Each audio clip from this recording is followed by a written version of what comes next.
सुप्रभात प्रिय छात्रों, बच्चों, आज हम अपठित गद्यांश पढ़ेंगे। तो सबसे पहले अपठित गद्यांश क्या होता है? अपठित मतलब जो कभी पहले न पढ़ा हो।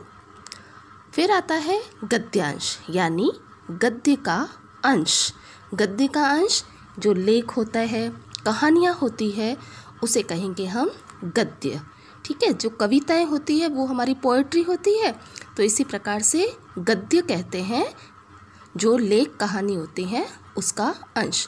तो अपठित गद्यांश का मतलब होता है जो कभी न पहले पढ़ा हो। अब इनमें दो प्रकार के प्रश्न पूछे जाते हैं। पहला, गद्यांश को पढ़कर प्रश्नों के उत्तर उसी में से ढूंढकर लिखने के लिए कहा जा सकता है। और दूसरा, गद्यांश को पढ़कर प्रश्नों के लिए विकल्पों में से सही उत्तर चुनकर लिखने के लिए कहा जा सकता है। ठीक है, तो अपठित गद्यांश में अब तक हमने पढ़ा कि अपठित गद्यांश किसे कहते हैं, जो पहले पढ़ा ना हो, और अपठित गद्यांश में किस प्रकार के प्रश्न पूछे जा सकते हैं।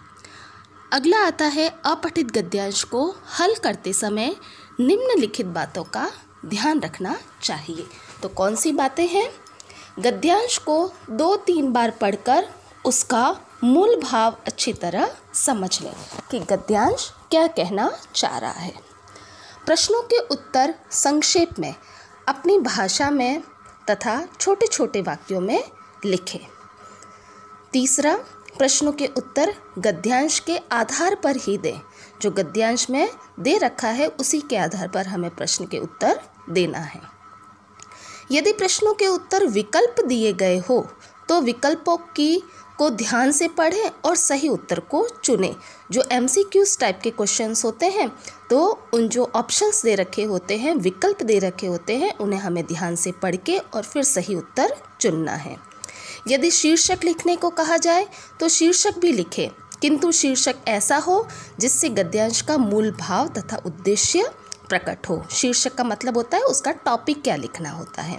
तो एक उदाहरण देखते हैं हम। कामचोर आदमी काम करने से डरता है, काम को देखते ही भयभीत हो जाता है। ऐसा आदमी परान्न और पराश्रय पर जीवन गुजारता है। परान्न यानी दूसरों पर ही खाना होता है और दूसरों पर ही आधारित होता है, वो अपनी तरह से कोई काम नहीं करता है। स्वावलंबन और आत्मनिर्भरता उससे मीलों दूर रहती है। इस प्रकार के आदमी में न तो नेतृत्व की शक्ति होती है और न समाज में उसकी कोई प्रतिष्ठा। क्या आपको मालूम है कि उसे कर्म भीरू किसने बना दिया? उसका पुरुषार्थ और शक्ति किसने छीन ली? आलस्य ने, यानी आलस्य ने उससे पुरुषार्थ और शक्ति छीन ली है। उसके सुनहरे जीवन को एक आलस्य रूपी दीमक ने खोखला कर दिया। आलस्य मनुष्य का सबसे बड़ा शत्रु है। वह मनुष्य की कार्य क्षमता को नष्ट कर उसे निष्क्रिय बना देता है। यानी आलस्य मनुष्य की कार्य के करने की क्षमता को नष्ट कर देता है और काम नहीं करने वाला बना देता है। तो प्रश्न करते हैं, किस प्रकार का आदमी परान्न और पराश्रय पर अपना जीवन गुजारता है? तो जो मनुष्य कामचोर होता है, पहली लाइन में उत्तर दे रखा है, जो मनुष्य कामचोर होता है तथा काम करने से डरता है वह व्यक्ति पराश्रय और परान्न होकर जीवन गुजारता है। कामचोर आदमी को कर्म भीरू किसने बना दिया? तो आलस्य ने कामचोर आदमी को कर्म भीरू बना दिया है। जो व्यक्ति आलस्य करता है वह ऐसा हो जाता है। अगला प्रश्न है, आलस्य मनुष्य को कैसा बना देता है? आलस्य मनुष्य को निष्क्रिय बना देता है, यानी निकम्मा बना देता है। अगला प्रश्न, आलस्य मनुष्य को, कामचोर मनुष्य के जीवन को किसने खोखला कर दिया? तो आलस्य रूपी दीमक ने कामचोर मनुष्य के जीवन को खोखला बना दिया है। जो आलस्य रूपी दीमक होता है उसने कर दिया ऐसा।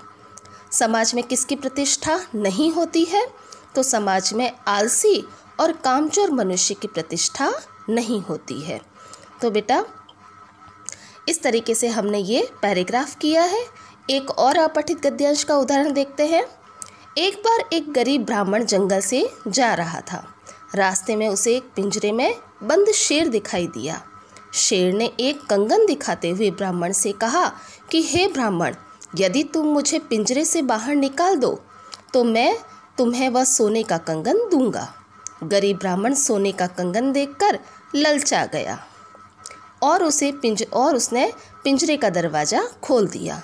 पिंजरे का दरवाज़ा खुलते ही शेर बाहर निकला और ब्राह्मण को मारकर खा गया। मनुष्य को लालच नहीं करना चाहिए, क्योंकि लालच से मनुष्य नष्ट हो जाता है। अब इसी से आधारित प्रश्न उत्तर है। पहला है, गरीब ब्राह्मण कहाँ से गुजर रहा था? रास्ते से, जंगल से, सड़क से या शहर से? तो सही उत्तर है जंगल से। शेर ने ब्राह्मण को क्या दिखाया? कंगन, हार, पायजाब या नथ? तो आंसर है कंगन। शेर कहाँ से बाहर निकलना चाहता था?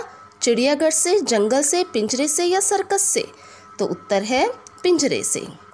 गरीब ब्राह्मण ने पिंजरे का दरवाज़ा खोला क्योंकि वह डर गया था, ललचा गया था, भूल गया था या घबरा गया था? तो उत्तर है ललचा गया था। पिंजरे का दरवाज़ा खुलते ही शेर ने क्या किया? तो उसने ब्राह्मण को खा लिया। तो बेटा, इस तरीके से हमारे जो अपठित गद्यांश होते हैं उनके हमें उत्तर देने होते हैं। जो एज इट इज़ जो लाइन लिखी हुई होती वो नहीं होती, अपने मन से लिखनी होती है। धन्यवाद।